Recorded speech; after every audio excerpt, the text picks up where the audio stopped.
자, 기본서 165페이지입니다. 천천히 들어가도록 하죠. 지대론하고 도시공간구조론까지만 딱 이렇게 끝내고 그 다음 시간에 입지론으로 들어가도록 하겠습니다.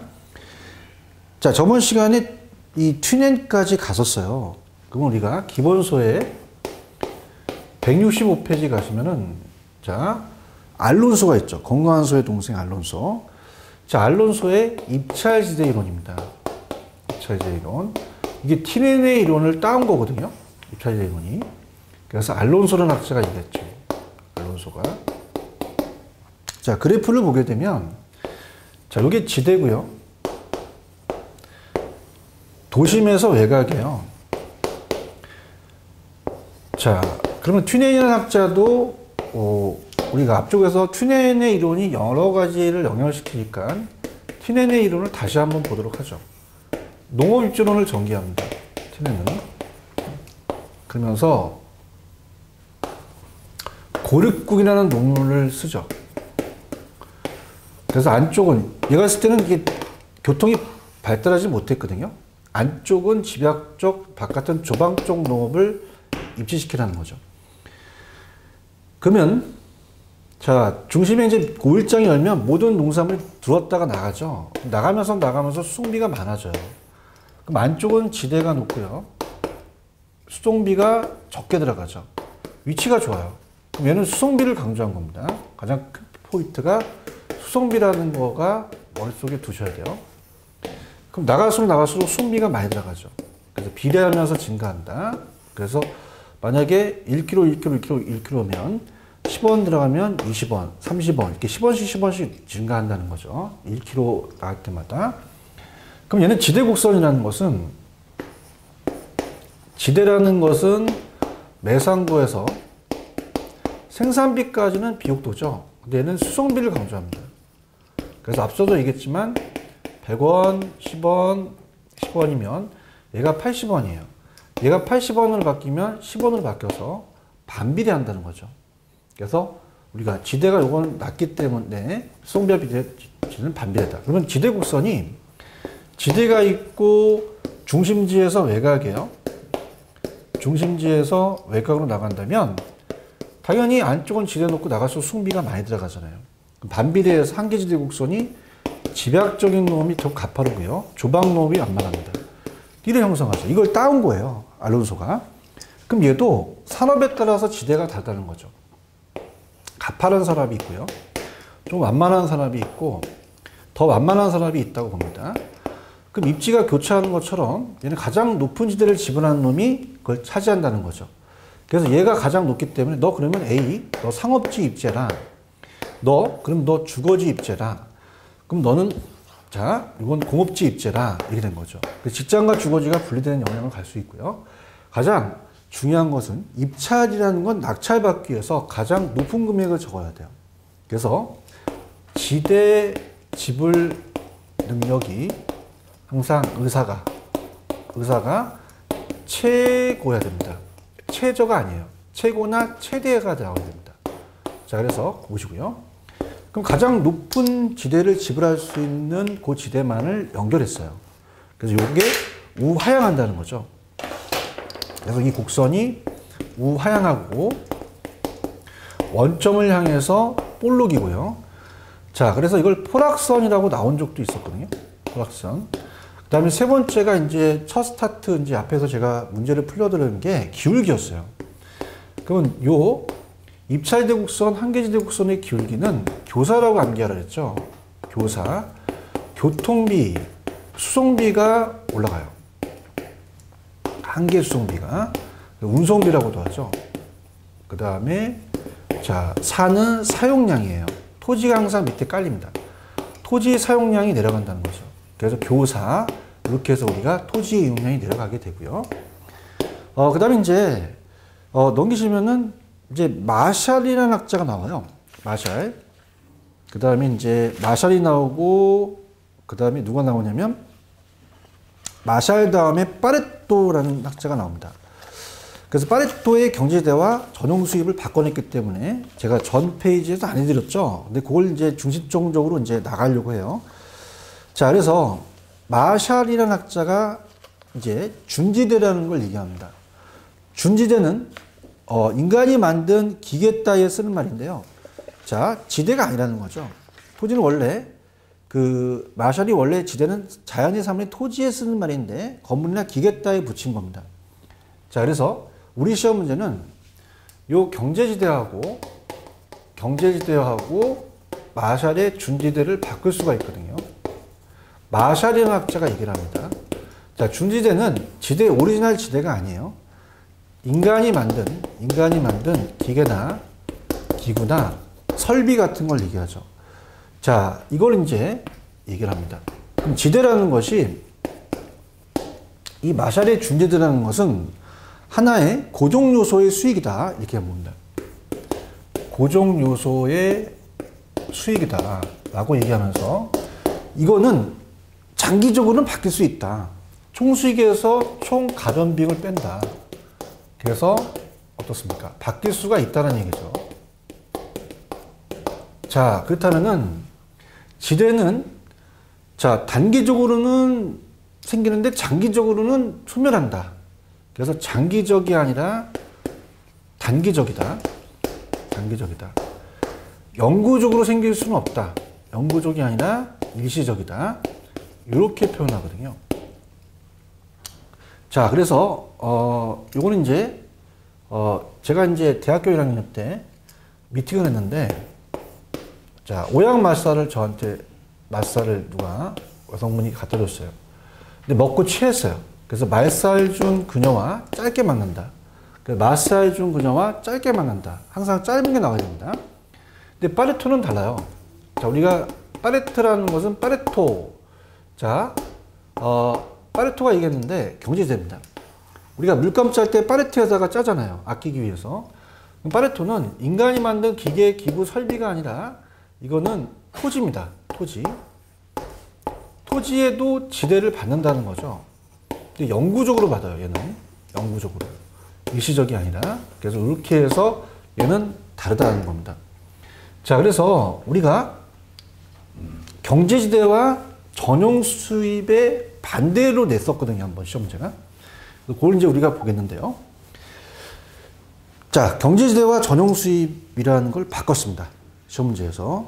자, 그래서 이 전용 수입은 다른 용도로 전용되지 않기 위해서 지급되는 최소한의 지급액이고, 자, 경제지대는 초과임을 얘기해요. 무조건 우리가 다 초과는 맞습니다. 그러면 경제지대와 전용 수입을 바꿔냈었는데요. 자, 갑이 땅을 공급합니다. 자, 그래서 농경지로서 공급하면은 우리가 어때요? 지대를 받죠. 그럼 나다라는 용도가 80만 원 받는데 이걸 포기해서 기회비용 성격을 갖고 있고요. 자, 100만 원 준다고 해서 자, 가란 용도로 사용해요. 그럼 전체 수입이 100만 원이라면 누구나 얻을 수 있는 수입이 80만 원이고 20만 원이 경제지대예요. 그러니까 경제지대는 요 100만 원에서 전용 수입을 뺀 차익이 경제지대라는 거죠. 하나의 초과이윤이에요. 자, 그러면 우리가 생산 요소에 대해서 대가를 받습니다. 노동은 임금을 받고요. 그 다음에 자, 토지는 지대를 받죠. 그러면 여기에서 얘기하는 경제지대가 임금에 대한 노동에도 연결이 되거든요. 자, 박찬호 선수가 서울에서 선수 생활을 하면 연봉 1억 주는데 LA 다저스에 가서 뭐 100억을 줬다. 그러면은 99억을 더 받는 게 경제지대거든요. 근데 박찬호 선수는 공급이 제한돼 있죠. 공급하기가 어려워요. 그래서 아직까지 시험 문제가 안 나오는데 깊게 나온다면 토지에 대한 가격, 토지에 대한 양, 그럼 토지에 대한 공급곡선과 토지의 임대에 대한 수요곡선이 있다면 가격 곱하기 양이 전체 수입이 돼요. 자, 그래서 만약에 여기가 100원이다, 10개다, 그럼 전체 수입이 1000원이 되잖아요. 자, 그럼 칠판지구를 만들었는데 생산비가 들어가죠. 이 생산비가 요 밑에 부분이 누구나 받을 수 있는 전용 수입이에요. 전용 수입. 근데 얘는 1,500원을 받았어요. 그러면 요게 생산자 잉여가 되거든요. 그럼 요게 바로 생산자의 초과인이 되는 이게 경제지대가 됩니다. 그럼 만약에 나온다면은 이 토지내든지 이런 것들이 공급하기 또 어렵고 박찬호 선수는 희소성이 강해요. 자, 그러면 이게 그 시계 바늘이라면 바늘이 돌아간다면 이게 가파르면 가파를수록 공급이 어렵죠. 경제지대가 많아집니다. 토지는 또 완전 비틀어 쪽이니까 100% 경제지대일 것이다. 이렇게 간다는 거죠. 자, 이렇게 해서 나머지 걸 봤습니다. 그러면 문제를 풀면서 이제 남아있는 거는 딱 하나. 어떤 겁니까? 우리가 도시 공간 구조는 하나 남았거든요.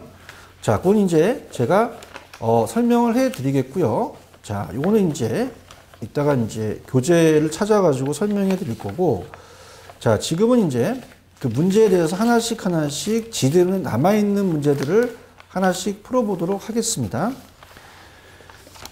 제가 저번 시간에 페이지 95페이지 2번 문제를 푼다 그랬죠? 자, 2번. 다음은 지대론에 대한 설명인데 가장 거리가 먼 것은 특히 이제 아까 제가 좀 안 했던 게 2번 같은 입찰제는 단위 면적 토지에 대해 토지용자가 지불한 최대 금액이 맞고요. 초과인이 제로라는 걸 가져가셔야 합니다. 정사인이 제로가 아니에요. 더 받는 걸 포기하겠다는 거죠. 그 다음에 4번. 입찰대국서는 아까 제가 교사라고 했습니다. 자, 교통비가 올라가고 한계교통비 올라가고 내려가는 게 토지 사용량이거든요. 그래서 4번의 입찰대국선의 기울기는 생산물의 단위당 한계운송비를 토지용자의 사용량, 토지용자의 이용량으로 나눴다고 하셔야 됩니다. 자, 그렇게 보시고요. 자, 3번은 이따가 제가 그 버제스의 동시번이론 할 때 같이 해드리도록 하고요. 그 다음 이제 96페이지에 특히 2번에 5번이 좀 어려운 문제인데 하나의 도심, 단일 도심에서는 상업토지 이용이 아주 생산성이 높아요. 그럼 상업용 토지의 이용이 단위 토지명도 생산성이 높다고 하셔야 되고요. 그 다음에 중요한 게 나가면 나갈수록 우리가 안쪽은 교통이 혼잡되니까 교통비가 많이 들어가거든요. 그래서 그 교통비가 큽니다. 그래서 안쪽일수록 상업용 토지는 생산성도 높고 단위 면적당 또 단위당 한계 운송비가 크기 때문이다 라고 하시면 되고요. 자, 그 다음에 넘겨볼게요. 자, 8번 문제입니다. 99페이지죠. 알론소의 입찰질의 이론에 대한 설명이다. 틀린 것은 자, 3번 초과인이 제로이기 때문에 정상이윤을 먹어요. 그럼 지대는 기업주의 정상이윤과 투입 생산비를 지고 남의 이견은 맞습니다. 그런데 이 토지의 이용자한테 최소가 아니라 최대가 들어가야 되죠. 자, 그렇게 보시면 되고요. 자, 그 다음에 10번 갑니다. 마샬의 준지대는 좀 다 볼게요. 얘 이론은 이제 특이하기 때문에 한계 생산 이론에 입각해서 리카도의 지대론을 재평성한 것이다. 맞고요. 자, 준지대는 생산을 위해서 사람이 만든 기계나 기구예요. 그죠? 그 다음에 또 우리 간혹 토지에 대한 것도 계량 공사할 때 추가적으로 발생한 일시적인 소득. 일시적이 핵심 포인트죠. 영구적이 아니라. 그건 준지대라고 한다. 그 다음에 고정 생산 요소의 공급량은 단기적으로 변동하지 않으므로 다른 조건이 동일할 때는 고정 생산 요소에 대한 우리가 수요에 의해서 결정이 된다. 고정 생산 요소는 수요입니다. 수요. 자, 5번. 이 정답이죠. 준지대라는 것은 토지의 고정 생산 요소 기록되는 소득으로 다른 조건이 동일할 때 영구적이 아니라 일시적으로 지대의 성격을 갖는다. 이렇게 하셨어야 됩니다. 자, 그 다음에 이제 나머지는 다 지대이론인데, 그러니까 도시 공간인데, 지대론이 하나 있나 볼게요. 자, 18번 같은 경우는 조금 어렵게 출제됐던 건데요. 자, 최소 마찰 비용 이론이라는 자체는 헤이그가 얘기합니다. 지대와 교통비 합의면서 교통비 절약이 지대라는 것이지, 어때요? 어떤 위치 토지 이용하고자 하는 공간 마찰을 극복하기 위한 비용을 교통비와 지대를 지불한다는 것이 거기 나와 있는 내용을 아예 지워버리셔야 돼요. 아예 관련이 없는 내용을 얘기했죠. 자, 그래서 자, 이제 마지막 여러분들이 이제 출제 빈도가 높은 부분이 도시 공간 구조죠. 자, 그래서 우리가 이제 이 내용 파트는 어디 있냐면은 여러분들이 교재로는 기본소에는 뒤쪽에 나와요. 근데 문제집은 이제 지대론하고 같이 묶었거든요. 그래서 기본소는 192페이지를 참조하시면 됩니다. 192페이지. 근데 원래는 지대론하고 공간구조론이 묶어서 나오는데 입지와 연관이 있을 거라고 제가 좀 묶었거든요. 자, 그래서 자, 제목은 이 제목이 항상 뭐라고 나오냐면 공간구조 이론이라고 나올 수 있고 이 도시공간구조 이론으로 나올 수 있습니다. 도시공간구조 이론. 자, 그래서 도시에 대한 이론이 티레네 이론을 따왔어요. 농업을 버제스라는 학자가 도시의 공간구조론에 접목을 한 거죠. 자, 그래서 얘도 동심원 쪽으로 갑니다. 자, 그래서 1920년대 초반 동심원이라는 이론을 만들어내요. 버제스라는 학자가. 그래서 나중에 이제 생태학적 관점이라는 게 나옵니다. 생태학적이라는 게 나오는데, 자, 생태학적이라는 게 나온다는 거는 이 생태학적이라는 건 뭐냐면 생태적 분석이라는 거예요. 우리가 마치 이 도심에 생명이 없는 사물을 마치 살아있는 생물처럼 취급한다는 거죠. 그러니까 도시가 성장하는 그 구조론을 도시를 살아있는 생명체처럼 가정하고 성장이라는 용어를 사용한다는 거예요. 자, 그러면서 어디 들어가는 것을 침입이라고 하고요. 또 경쟁할 수 있고 천이 옮길 수가 있다는 거죠. 그래서 버제스라는 학자가 시카고 대학에 있는, 시카고시는 소도시입니다. 얘가 이제 소도시를 했다는 게 좀 단점이 되겠죠. 단순하게. 그래서 그 교수인데 사회학자예요. 생태적인 단점을 갖다. 그러면 제가 중전 저 고통스러워요. 개론이 괴로워요. 저 고통스러워요. 개론이 버거워요. 자, 중심 업무 지구는 CBD예요.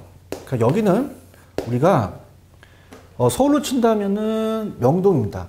명동은 백화점만 있는 게 아니라 어디가 시청도 있을 수 있고 회사도 있는 모든 중심지가 모여 있죠. 그러면 지대가 높고요. 튀네이론을 따왔기 때문에 접근성도 아주 좋습니다. 인구 밀도도 높고요. 인구 밀도도 높고요. 근데 이제 여기는 공장이 못 있어서 옮길 천차, 천이라고 하죠. 근데 점이라고 또 나올 수 있거든요. 점이. 중전, 저고통 이렇게 암기하시는데 점이라고 나온다는 거는 트렌드가 이 구역은 여러 가지 산업체가 몰려 있다는 거죠. 자, 내측에는 경공업이 있으면 여기서 일하는 사람들은 저소득층들이 불량 주거지대를 만들어냅니다. 그러면 불량 주거지다 보니까 환경이 안 좋아지거든요. 그래서 여기가 저소득층이 옆에 있는 거예요. 주거지가. 그 다음에 고소득층이 있고 통근자 지대가 있죠. 자, 그러면서 안쪽으로 들어오면서 얘도 단핵을 얘기했죠. 함령이 얘기했으니까. 그럼 안쪽으로 갈수록 환경이 안 좋아져요. 그래서 범죄, 빈곤, 질병 문제가 많아진다는 것을 이해하시기 바랍니다. 자, 근데 지금 튀네네 이론을 따왔기 때문에 얘는 전혀 생각지 못했던 게 교통의 발달을 생각하지 못했습니다. 자, 그래서 자, 튀넨도요. 이때는 수송산이 발달되지 않았어요. 그래서 자동차 시대가 아니라 운마차 시대입니다. 그럼 각종 농산물이 이쪽에 왔다가 나가기 때문에 교통의 발달이 다 각 방향으로 수송비가 똑같다는 거죠. 그럼 여러분들이 생각하실 때 지금은 차를 갖고 오셨어.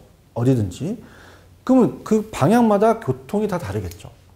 그럼 교통 발달을 고려하지 못해서 그걸 극복한 학자가 호이트입니다. 그래서 선형 이론을 주장하죠. 선형. 자, 이 선자는 부채선자예요. 부채선자. 그래서 부채꼴 모양으로 갑니다. 교통축이 부채꼴 모양이거든요.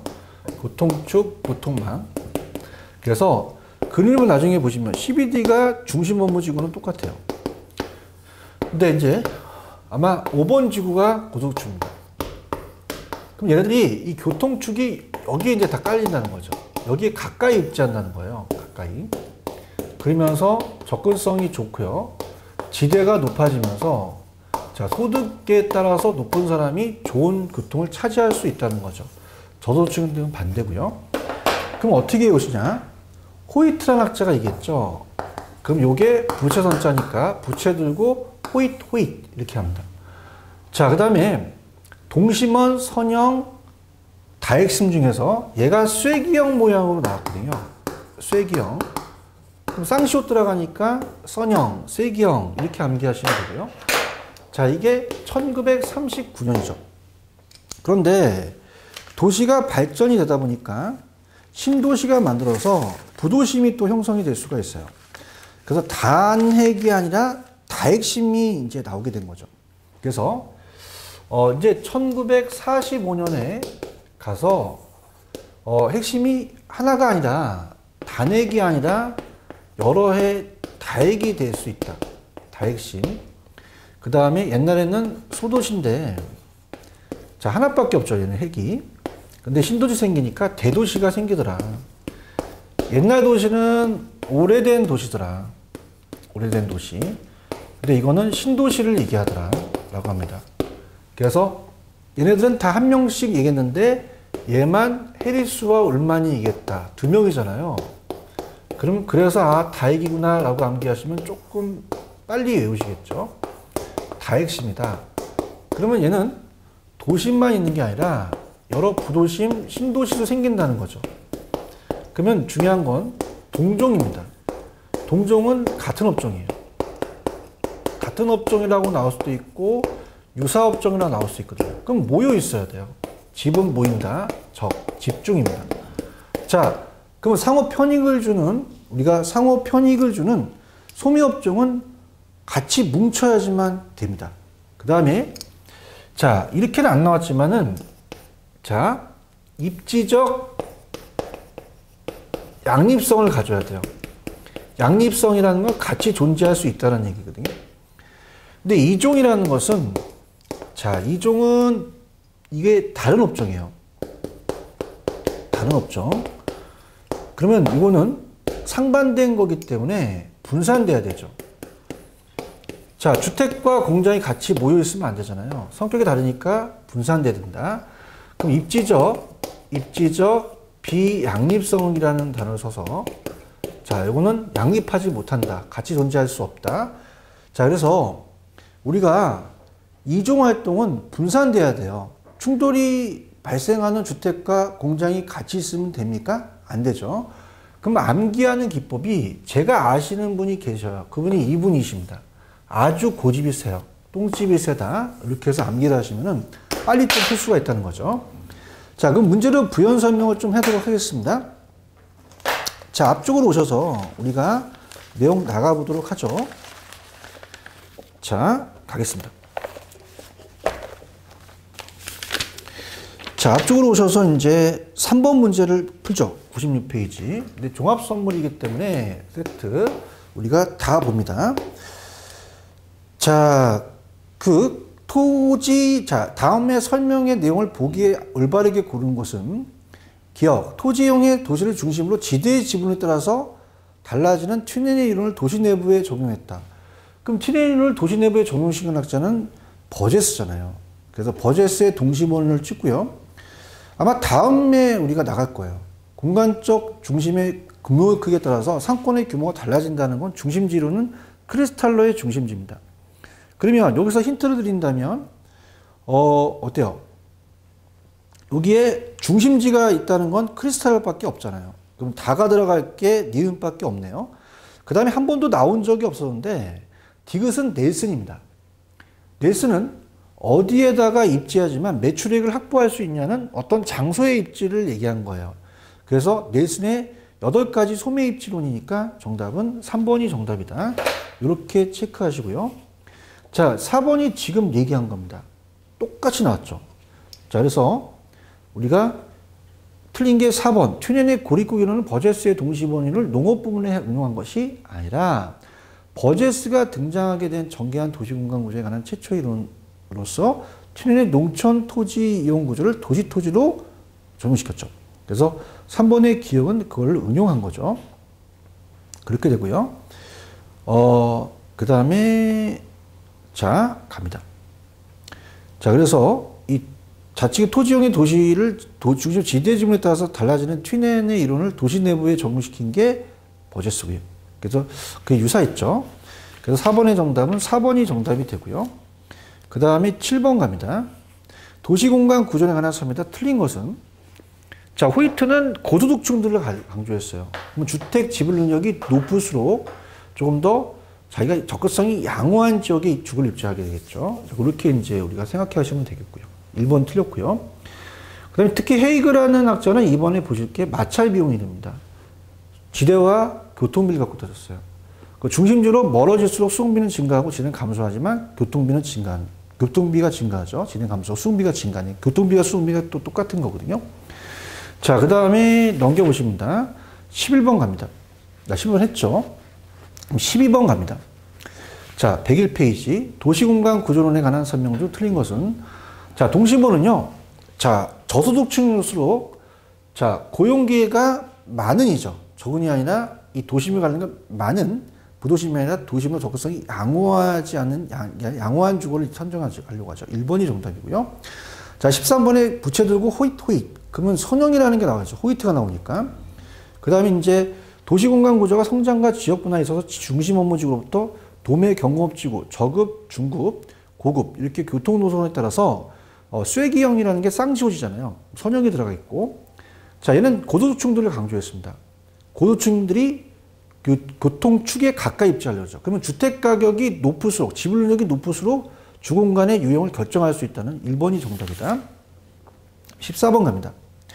자, 도시공간 구조 및 입지에 관한 설명에다 오는 것은 자, 2번 갑니다. 자, 1번 이제 왜 틀었는지 한번 볼게요.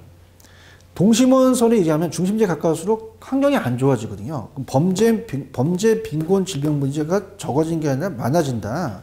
2번이 정답이죠. 성형이론에 의하면 주택 구입의 능력이 높은 고소득층일수록 주거지는 주요 간호도로 인근에 입지한다가 2번이 정답입니다.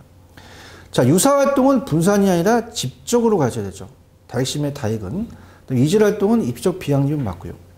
도시공간 구조를 변화하는 데는 변화를 야기하는 요인은 교통발달이지 소득층과는 관계없는 게 아니라 관계가 밀접한 관계가 있다고 보셔야 되고요. 자, 15번을 안 해드렸네요. 도시공간과 지대를 같이 낸다고 했죠. 자, 그러면은 마샬입니다. 자, 마살준 그녀와 짧게 만났다. 그럼 일시적으로 만난 건 맞아요. 일시적 토지 성격을 가지는 기계기구 맞는데 자, 이걸 얘기하면 마살준이죠.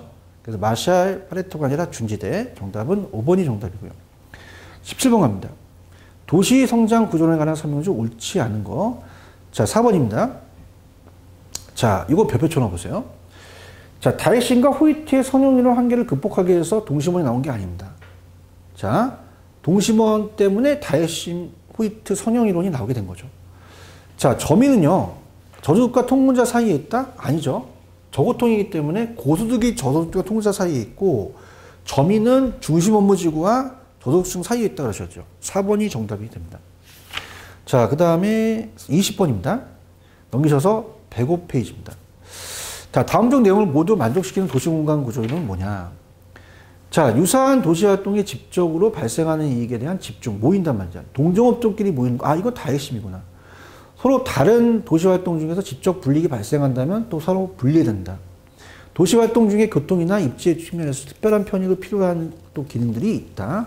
그래서 그렇게 해서 헤리스룰만 나오니까 다 핵심. 3번이 정답이다. 자, 21번은 다 푸는 걸로 마무리 보도록 하겠습니다.